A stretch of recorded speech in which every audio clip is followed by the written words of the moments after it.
Žinojai, kad maistas ne tik suteikia energijos, bet ir veikia tavo nuotaiką, savijautą ir net pasitikėjimą savimi. Tačiau kartais mūsų santykiai su maistu gali tapti sudėtingi. Valgymo sutrikimai, tokie kaip nervinė anoreksija, bulimija ar persivalgymas, nėra tik kaprizai ar netinkami įpročiai. Tai rimti signalai, kad mūsų mintise kažkas šaukiasi pagalbos. Kas tai yra ir kaip tai atpažinti? Anoreksija. Jei stengiasi valgyti kuo mažiau arba išvis vengia maisto. Net jei jautiesi silpnai, tačiau vis vien maistas tavęs nevilioja. Susimąstyk, tai nėra gerai. Anoreksija verčia jaustis, kad niekada nesu pakankamai geras, nors kiti sako, jog viskas gerai.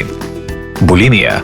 Kartais būna, kad persivalgai, o po to jautiesi kaltas? Tuomet bandai atsikratyti to, ką suvalgai, pavyzdžiui, sportuodamas iki išsekimo ar pasirinkdamas vėmimo taktiką. Tai yra bulimijos požymiai. Persivalgymas. Jei valgai ne dėl alkio, bet dėl liūdesio, streso ar tiesiog negali sustoti, tai gali būti persivalgymo sutrikimo ženklas. Valgymo sutrikimai ne tik keičia tavo kūną, bet ir ima valdyti tavo mintis. Tu gali jaustis vienišas, išsekęs, tavo oda, plaukai, net širdis gali pradėti kentėti. Tai nekelia jokio pasigėrėjimo, tiesa? Kodėl taip nutinka? Gyvenimas pilnas spaudimo, socialiniai tinklai rodo tobulus kūnus, draugai arba šeima galbūt netyčia pasakė komentarą, kuris tave įskaudino, ir ko pasekoje tu pradedi galvoti, kad turi kažką keisti savyje. Ei, paklausyk, tavo vertė nepriklauso nuo svorio ar išvaizdos, tai tik vizualūs dalykai, tai kas tu esi, slypi viduje. Kaip padėti sau ar draugui? Pasikalbėk. Atvirumas – didelis drąsos ženklas. Papasakok apie savo jausmus draugui, mokytojui, tėvams ar specialistui. Neužsidaryk.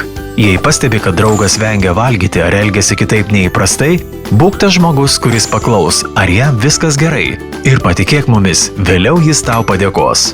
Ieškok pagalbos. Yra daugybė žmonių, kurie nori ir gali tau padėti. Psichologai, dietologai, net bendruomenės grupės. Svarbiausia žinoti, tu daugiau nei tavo svoris. Tavo kūnas – tavo namai, todėl rūpinkis juo ir savimi taip, kaip rūpintumeisi geriausiu draugu. Vaikų ir jaunimo sveikatos centras gali tau padėti. Pirmą konsultaciją tau suteiks centre dirbantis visuomenės sveikatos specialistas, kuris esant poreikiui nukreips konsultacijai pas dietologą ar kitą gydytoją specialistą.